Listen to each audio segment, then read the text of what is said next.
Hi, this is Miss Reese. We're going over the Unit 9 practice test. Just a reminder here on the top. So again, you can write this on paper.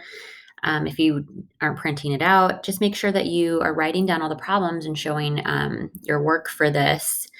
This one's not on CUDA, so this one's just on your paper or on your printed paper. So I'm going to do all the left problems, the odd problems with you, so that you can get a chance to practice all the problems on the right side, okay? So we are looking for the major arc, E, G, Q for that angle. So here's from E to G to Q. That would be this angle. And if we're looking for the major arc, we would want it to be greater than 180. So I wouldn't just go from E to G. I would go in the opposite direction all the way around the circle. So typically major arcs will have more than 2 letters. Well, major arcs have to have more than 2 letters. So yes, we have E, H, G. That would be this first one here, our major arc. And question number 3, name a central angle for the given arc. So I'm going to trace from Z, then we have X, and then we have Y. So if we look at ZXY, we want to go in one continuous motion. So I'd go around the circle completely until I went from Z to X to Y. And if we are looking for the angle that corresponds to that, that would be this central angle here. And that would be from Z to Q to Y. So we have Z, Q, Y. That would be A for this question here. And on question 5, find the measure of the arc or central angle indicated. So we are looking for the measure of JLH. So starting with J and then going to L and then all the way to H. So it'd be this entire angle here added together. So JLH. Yeah, so okay. What we do know is that this is the center of the circle here. So any line that goes through that center of the circle is essentially going to be vertical to that. So actually, technically, it looks like this angle here, this angle is 126.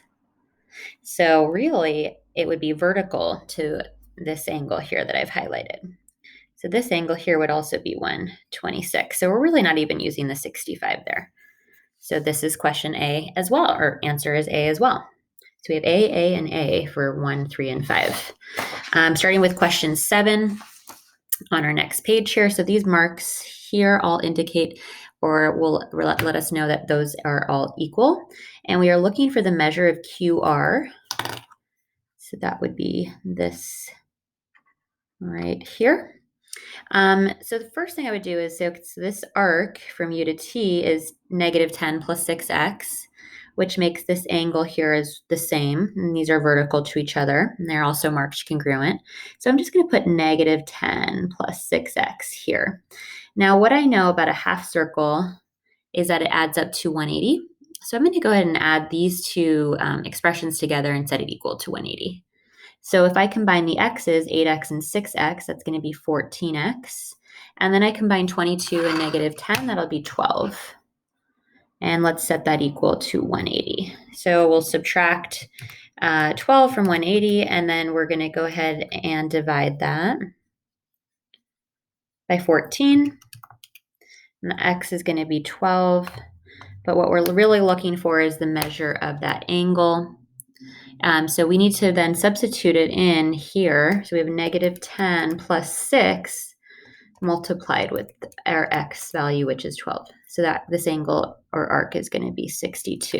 Remember, central angles and arcs are equal to each other. So we've got our answer here, D.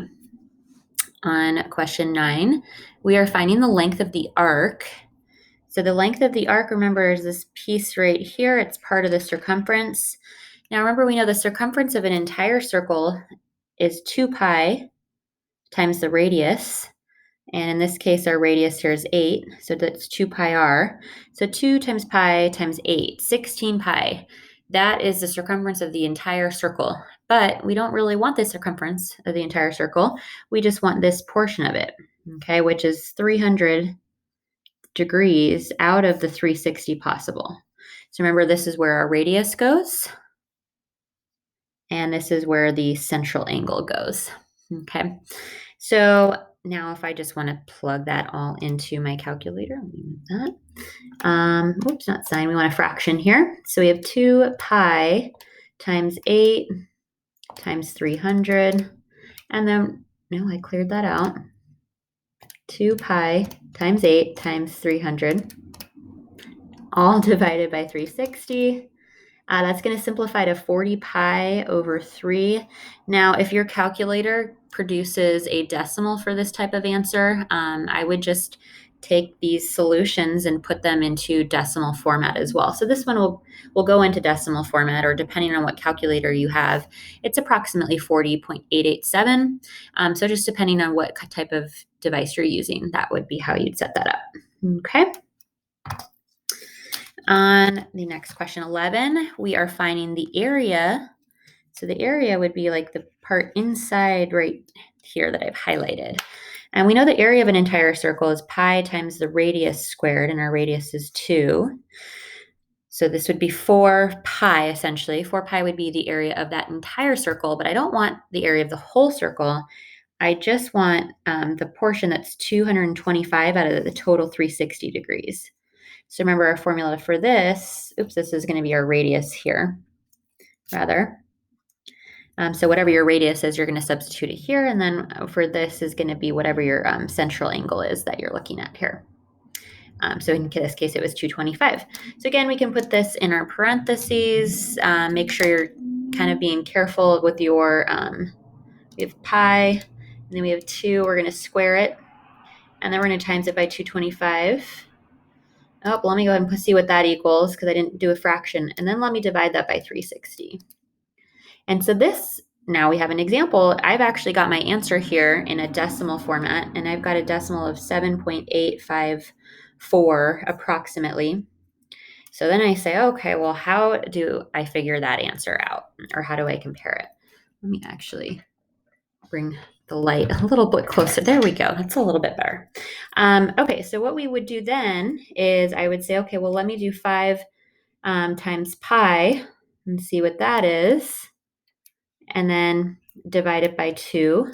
So that's 7.8. Okay, so this one is actually the matched answer. So I got lucky on the first try. If it's not that, then you are going to want to go through each answer choice and see what it is until you actually match up your decimal solutions to it. Okay. On to our next page. We're on question 13. Find the measure of the arc or indicated angle. So what we're looking for is this question mark. And when you have a question mark, you're just assuming it's between, the question mark is representing the arc between those 2 letters. So we're looking for T to S. And what I know is that this angle here, an inscribed angle, is 32. This is an arc, which is double that. So I would just do 32 times 2. And so that's going to be 64. Okay.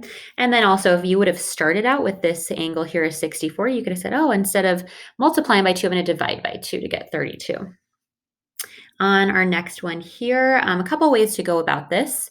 I could take 76. Let's divide that in half, and that'll give me this angle here. 76 divided by 2 is 38 degrees. That's this angle here. Now this angle is going to be 90 because it is inscribed to a half circle. And then I could just use the knowledge of how many degrees are in a triangle to figure out the last angle. So 180 minus 90 minus 38, that's going to give us 52 degrees. You could have also, one way to do it is taking 180, which is a half circle, and subtract 76. That would have given you this part here, which is 104.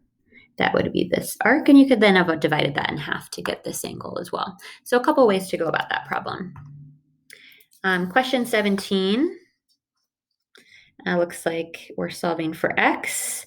X is in reference to this angle here that's inscribed, and that angle is actually inscribed to both of these parts together. So I'm actually going to need to combine the 70 and the 170. And then I'm going to, okay, I have 240 for everything that I've highlighted here. And then I'm going to need to divide that in half. So 240 divided by 2 is 120. So I'm essentially going to need to set 2x plus 120 equal to 120. And if I subtract 120 on both sides, 2x equals 0 and x has to equal 0. So we get x equals 0 here. On question 19, so here we have an angle that is inside the circle. It's not a central angle. It's not an inscribed angle. So remember the formula for that angle is adding the two arcs, dividing by 2. So in this case, this is one of those arcs. This is the other arc. And then this is actually the x in the location of the x.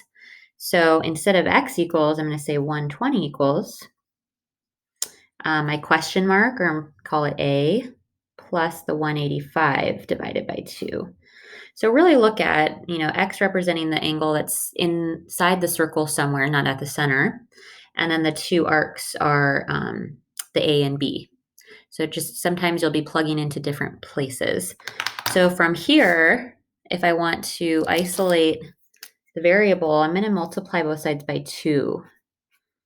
So this is now going to be 240 equals A plus 185, because multiplying by 2 and dividing by 2 will simplify to 1. That was my reason for doing that. And then 240 minus the 185 is going to leave us with A equaling 55. So this would be 55 here. And then you could just check if you added 55 with 185, divided it by 2, that should give you 120.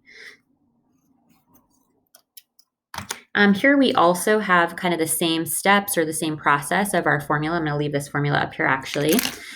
So x in this case is the 25x. So 25x equals, these are the two arcs that we're going to need to add together. I'm just going to go ahead and add them together now. So adding them together would be 20x and 29x. It'd be 49x plus 3 divided by 2. So remember the same process, since we're solving for a variable, the same process. I'm just going to start by eliminating the fraction. Multiply both sides by 2. That gives us 50x equals 49x plus 3. And if I subtract 49x on both sides, I'm going to get x. So this is more about kind of solving an algebra problem, an equation. So we've got x equals 3, and if we are looking for the measure of SF, we're then going to need to multiply it by 20. So 20 times 3. That's going to give us 60 here.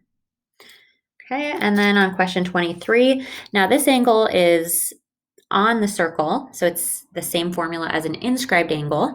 So we would just say that this angle is half of the arc that it's related to. So just 78 divided by 2, or 1/2 of 78. Oh, and this one's not multiple choice. So we'll just make sure we write our answer down for this one. So we'll just say question mark, I guess, for this equals 39 degrees.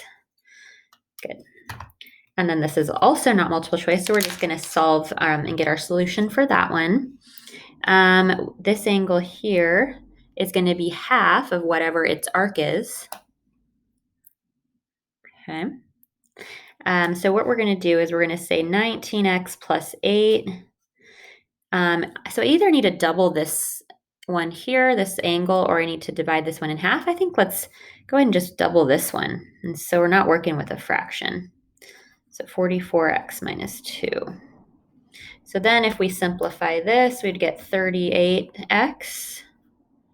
We're distributing here, plus 16 equals 44x minus 2.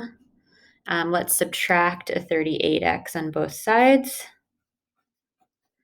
So that's going to be 16 equals, what is that, 6x minus 2. Add 2 to both sides. And then we're going to get 18 equals 6x. We'll move this up here. And x, divide by 6 on both sides. Whoops, sorry, you can't see that. Divide by 6 on both sides, and that would give us x equals 3. So then if we're looking for MTV, here's MTV. We're actually going to need to plug it in here first. So let's do 44 times the 3, which was our x minus 2. And that's 130. Yeah, and then so if this arc's 130 and a full circle is 360, we could take 360 and we could subtract 130, and that should be leaving us with 230 degrees.